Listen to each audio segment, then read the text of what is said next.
Yang memuji nama Tuhan, amin. Amin. Let's go. Hey.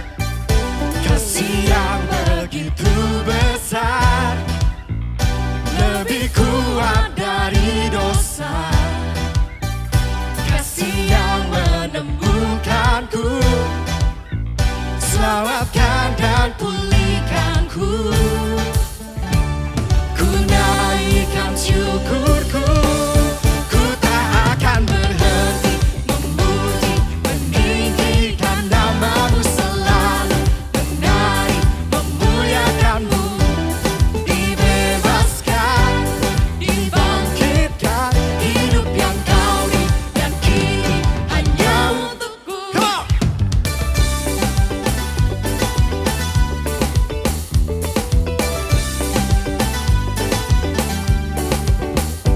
Kasih yang begitu besar, lebih kuat dari dosa.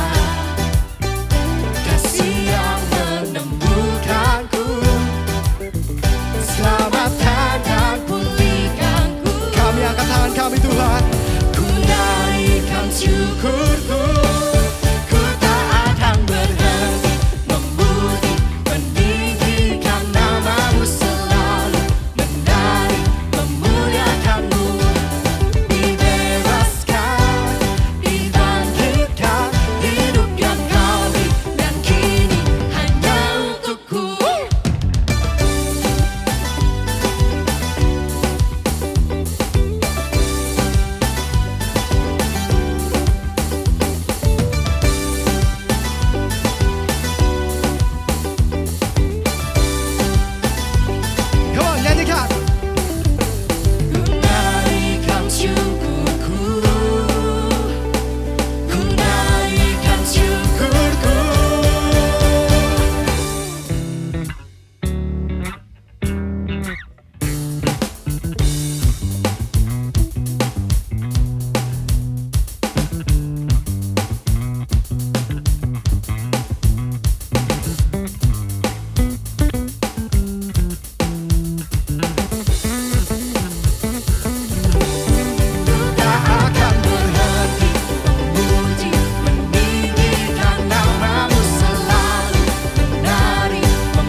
Kau berarti bagiku. Yesus, Yesus, Kau segalanya bagiku. Sekali lagi katakan. Yesus, yes. Yesus, Kau berarti bagiku. Yesus, Yesus, Kau segalanya bagiku. Kau segalanya, Kau segalanya bagiku. Kau segalanya, Kau segalanya bagiku.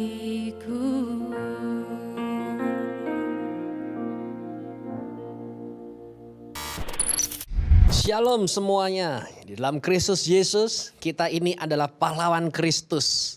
Dan pada saat ini adalah bulan yang ke-6. Wow, Tuhan telah membawa kita dari perjalanan satu hari, satu langkah demi langkah yang lain. Dan tibalah kita di momen seperti ini.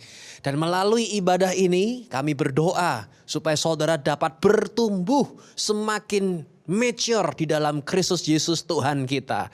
Nah, bulan ini Tuhan membawa kita semua ke dalam servanthood, tentang melayani. Di mana kita ini hidup bukan dari diri kita, tapi kita mulai jadi berkat bagi banyak orang. Dan juga bahwa Tuhan memberkati kita supaya kita jadi berkat bagi orang lain juga. Dan saya percaya saudara bahwa sukacita yang terbesar adalah melihat hidup orang diubahkan. Dari yang tadinya sakit tiba-tiba disembuhkan. Dari yang tadinya persoalan tiba-tiba terselesaikan. Dari yang tiba-tiba ada di bawah sekarang ada di atas. Yang tadinya jatuh sekarang dia bangkit. Wah, itu adalah sukacita yang terbesar. Dan saya berdoa dan percaya itu bisa terjadi bagi saudara juga. Karena di dalam Yesus Kristus tidak ada yang mustahil. Kita semua sebagai pencetak sejarah. History, story kisahnya Tuhan dinyatakan dalam kehidupan kita semua. Dalam nama Yesus, kuasa Tuhan dinyatakan dalam kehidupan kita semua. Amin. Nah, pada hari ini saya ingin berbicara tentang extraordinary servanthood. Tentang bagaimana kita bisa berdampak bagi banyak orang. Sudah lihat bahwa history maker ya itu tidak akan jadi history maker jikalau hidupnya tidak ada impacting kepada apapun yang lain. Nah, terus bagaimana caranya kita bisa berdampak? Bagaimana sepertinya kita melakukan hal yang semacam itu? Apakah sulit bagi kita sebagai usia yang masih muda ini dengan kemampuan yang terbatas ini? Jangan khawatir saudara. Saya ingin tunjukkan bahwa kalau Tuhan telah pilih Anda, tidak mungkin pilihan Tuhan itu salah.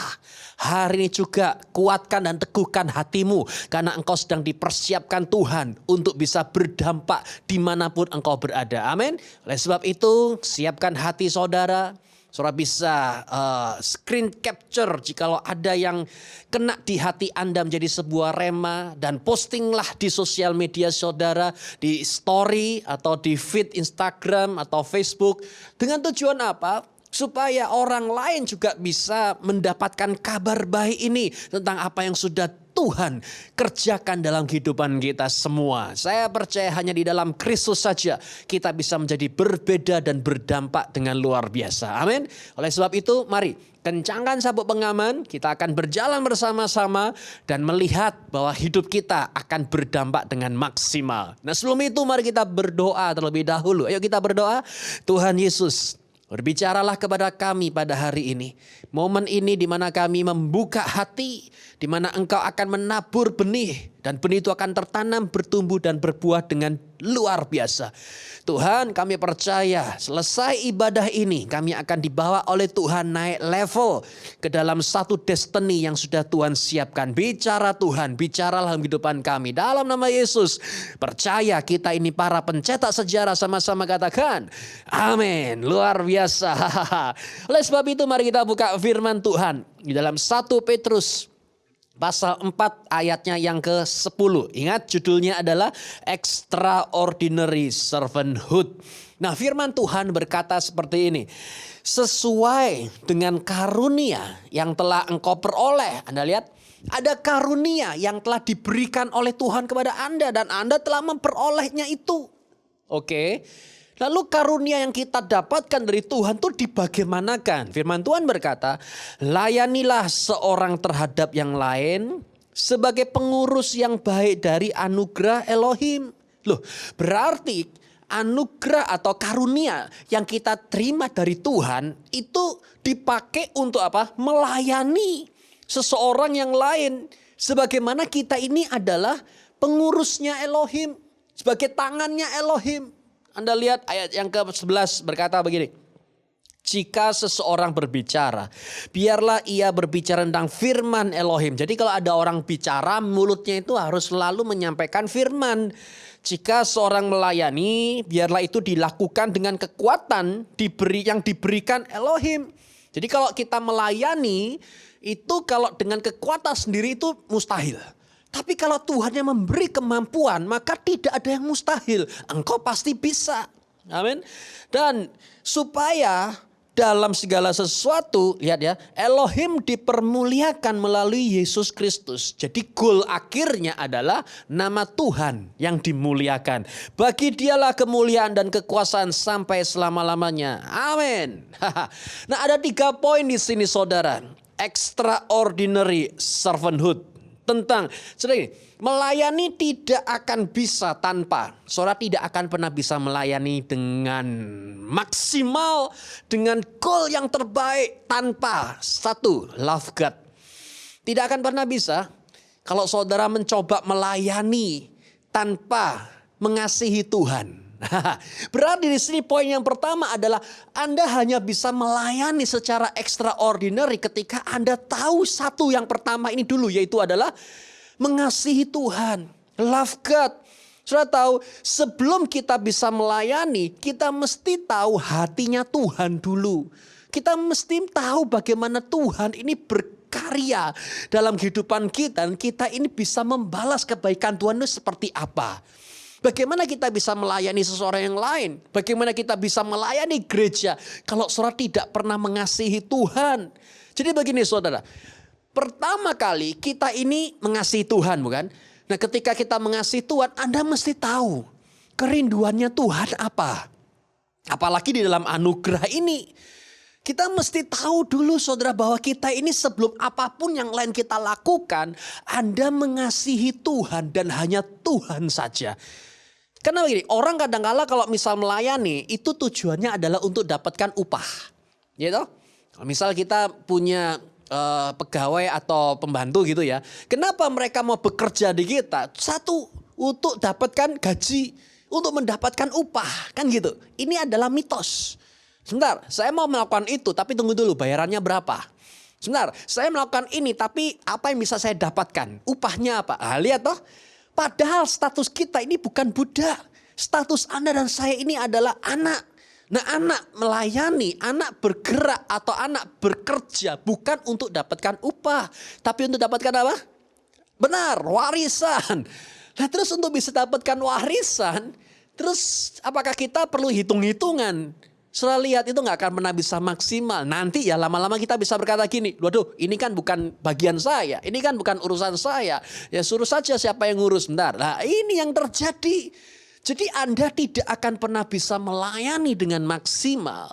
Atau Anda tidak akan pernah bisa berada dalam extraordinary servanthood. Ketika Anda tidak ada yang namanya mengasihi Tuhan. Berarti saudara mesti mengetahui bahwa mengasihi Tuhan ini adalah yang paling pertama dan yang pertama kali. Do you love Jesus? Ayo, apakah Anda mengasihi Yesus? Saya belajar satu hal tentang Jokowi. Presiden kita berkata begini, ingat ya, tidak ada visi menteri, hanya ada visi presiden. Dalam arti yang lain tidak ada visi-visi agenda-agenda pribadi. Orang melayani supaya mendapatkan aplaus, orang melayani supaya mendapatkan pujian, orang melayani untuk mendapatkan apalagi naik jabatan. Tidak ada, hanya ada satu visi, yaitu adalah Tuhan dan hanya Tuhan saja. Nah, ini menarik sekali saudara. Jadi momen ini saya ingin mengajak saudara untuk bisa tahu apa yang menjadi kesukaannya Tuhan. Untuk bisa tahu apa yang bisa, di mana Tuhan akan disenangkan seperti apa. Kesukaannya Tuhan itu loh apa. Kalau sampai kita tidak tahu terus bagaimana? Oke, kalau Anda berkata Tuhan kan sukanya jiwa. Sekarang jiwa ya, berapa banyak jiwa yang sudah kita sentuh? Jiwa baru dah, lah kan belum toh? Apakah melayani itu adalah main musik, mimpin pujian, berkhotbah begini melayani? Oh, sama sekali bukan. Saya berkata itu aktivitas gerejawi. Dan aktivitas gerejawi tidak akan memberikan passion yang berkobar-kobar dalam kehidupan kita. Loh, kalau itu bukan melayani terus apa? Aktivitas gerejawi. Sudah mau tahu arti melayani apa? Saudara harus menyadari dulu apa menjadi kesukaan Tuhan. Saya punya ayah. Ayah saya ini suka sama yang seekor binatang namanya anjing. Dia suka sama yang pudel, bukan pudel, pitbull yang galak-galak. Kalau saya ada di rumah pudel. Tapi kalau Rottweiler itu juga suka, Rottweiler pitbull. Nah tiba-tiba ada salah satu rekan kita yang namanya Ervin, Pastor Ervin itu diajak main dengan pitbullnya sama dengan Rottweilernya. Nah ada satu kalimat yang kena saya temukan. Dia sempat berkata gini ya. Saya ini mau belajar menyukai apa yang bapakku suka. Dulu dengan kalimat statement semacam itu mungkin awalnya dia tidak suka anjing. Dia gak suka pitbull, dia gak suka Rottweiler. Tapi dia mau belajar untuk menyukai apa yang disukai oleh bapak rohaninya. Lah, sehingga dia bisa tahu apa yang menjadi kesukaannya bapak rohaninya. Saudara tahu ini loh dalam kehidupan kita. Apabila Anda mengasihi Bapa kita di sorga, saudara mesti belajar menyukai apa yang disukai oleh Bapa Anda yang di sorga. Di sini kita bisa tahu bahwa love God dulu. Maka yang terjadi sesuatu yang Anda akan muncul dalam hati saudara, sesuatu yang tidak pernah Anda rasakan. Loh, ini loh hatinya Tuhan. Ternyata saya tahu Tuhan tuh sukanya seperti ini. Nah, Anda lihat. Nah, setelah dapat love God, yang kedua adalah love people. Sudah tahu poin yang kedua di sini yang ingin saya coba sampaikan. Mengapa melayani penting? Karena mereflekkan hati dan sifat aslinya Tuhan kita. Jadi setelah kita love God, berikutnya adalah sudah tahu Tuhan itu cuma satu kok. Orang-orang, manusia-manusia di sekitar. Bahkan dia rela mati buat manusia seperti Anda dan saya. Berarti setelah kita mengasihi Tuhan, setelah tahu bahwa kita tahu kesukaannya Tuhan seperti apa, otomatis hatinya Tuhan masuk loh. Setelah itu akan membuat kita ini dapat mengasihi orang-orang di sekitar kita. Sehingga Anda akan mulai bisa begini, reach the unreached. Menjangkau yang tidak terjangkau. Tuhan mau memakai Anda untuk bisa mengulurkan tangan saudara untuk menjangkau mereka. Supaya orang-orang di sekitar saudara hidup mereka berubah dan berbahagia karena melihat Yesus yang di dalam diri saudara. Oke, saya tunjukkan pada saudara begini. Disneyland. Coba bayangkan, saya akan bawa Anda ke dalam satu tempat yang bernama Disneyland. Orang berkata begini. Itu adalah tempat yang paling bisa bikin bahagia. Oh, coba ya. Anda masuk ke sana, ngelihat ada Mickey Mouse, Donald Duck. Kemudian welcome dengan tersenyum sambil menari-nari, dansa-dansa gitu, Donald bebeknya itu. Orang berkata, wah aku mau foto. Anda cuma bisa ngelihat wajah manusia tersenyum. Bahkan anak-anak itu semua tersenyum. Sudah tahu? Pertanyaan ini, apa yang dilakukan oleh Disneyland? Dia cuma satu, membuat people happy. Membuat orang bahagia. That's it. Itu goalnya dia. Goal utamanya itu.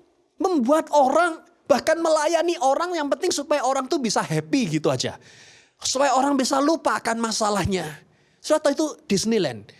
Saya mau berkata bahwa Tuhan kita itu lebih besar, lebih dahsyat daripada Disneyland. Nah, goalnya Tuhan adalah supaya melalui saudara, orang-orang sekitar saudara bukan cuma happy, tapi life changing. Hidup mereka diubahkan.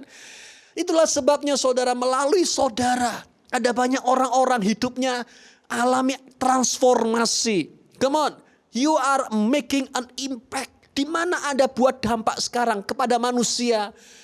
Bahwa saat ini kalau Anda tahu, Mother Teresa berkata bahwa di dunia ini orang lapar bukan karena roti, bukan karena perut, tapi karena apa? Love, kasih sayang.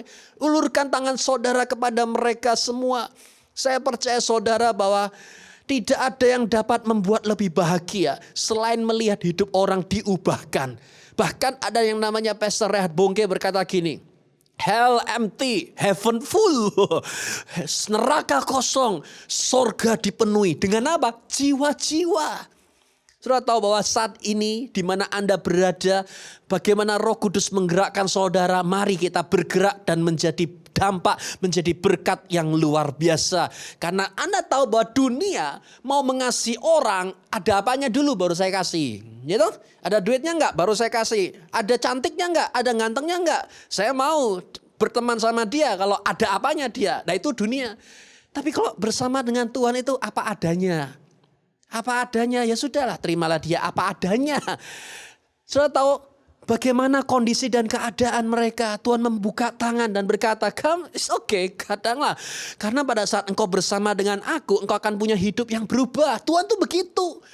Nah pada saat kita di dalam Kristus, love people untuk menjangkau mereka, membawa hidup mereka diubahkan. Ini bisa terjadi dengan maksimal ketika Anda bisa tahu bahwa love people itu dapat diimplementasikan. Dan yang terakhir di sini tentang love. Anda tidak akan pernah bisa melayani tanpa tahu yang ketiga ini, yaitu tentang love is a sacrifice.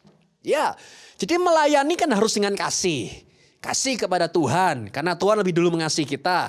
Kasih kepada manusia, karena cintanya Tuhan, kerinduannya Tuhan adalah untuk manusia semua.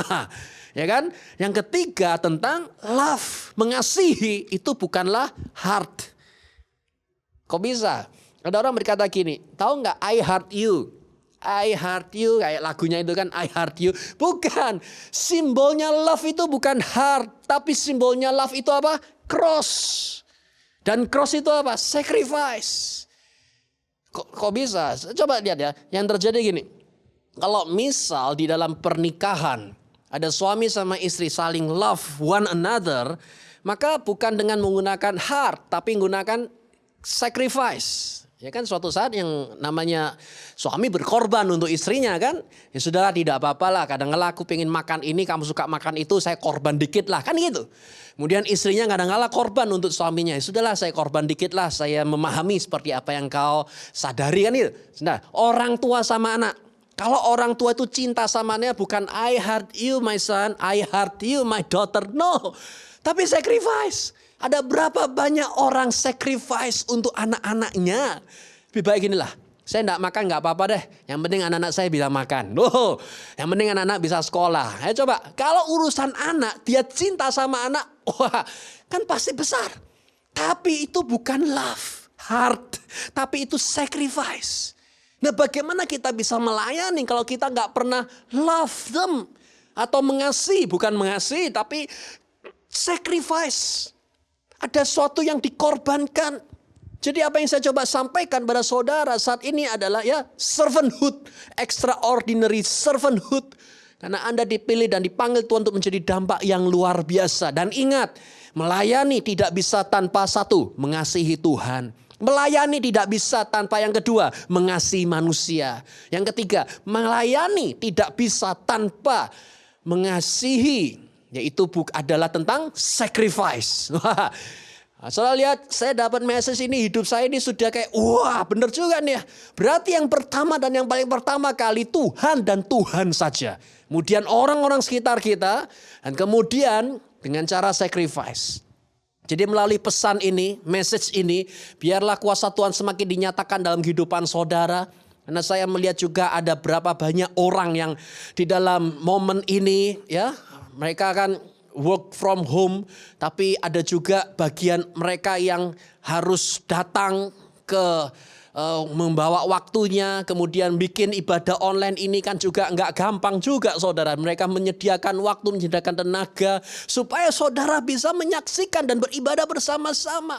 Berarti ini kan karena gereja ini mengasihi saudara, bukan cuma love, tapi sacrifice buat saudara. Berapa banyak dokter, berapa banyak orang di dalam pemerintahan yang cinta atas negeri ini sehingga rela berkorban, sehingga mereka bisa hidup baik bersama dengan keluarganya. Tapi berapa banyak yang meninggal sudah saudara.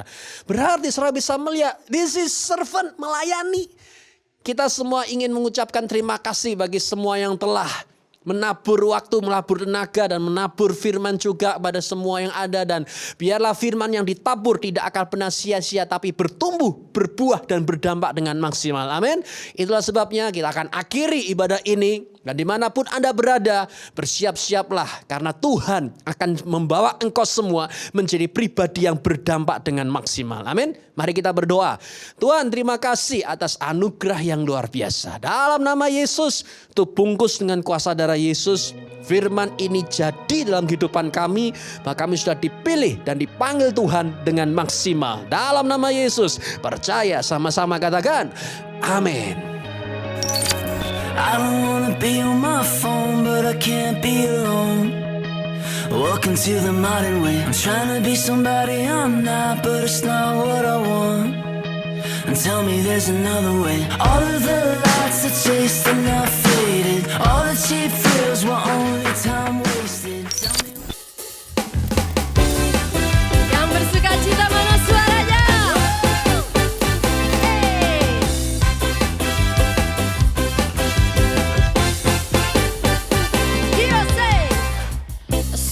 Kau mempesona, segala perbuatanmu hapuskan raguku.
Terima kasih karena telah mengikuti ibadah bersama-sama dengan kami di sini. Dan saya percaya ini bukan suatu kebetulan. Ingat, share, subscribe, dan like message ini. Tapi paling penting share, saudara, supaya banyak orang semakin dapat menyadari dan mengetahui kabar baik ini. Amin.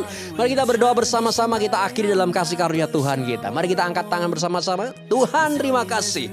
Kami terima firman iman ini dalam nama Yesus. Terimalah berkat di dalam nama Bapa Yahweh, dalam nama Yesua HaMasiah, dan tuntunan kepada Roh yang Kudus yang menyertai, menjaga, membimbing, membuat engkau berhasil dalam apapun yang sudah Tuhan sediakan dalam kehidupan saudara. Dalam nama Yesus, sebagai pencetak sejarah, sama-sama katakan amin.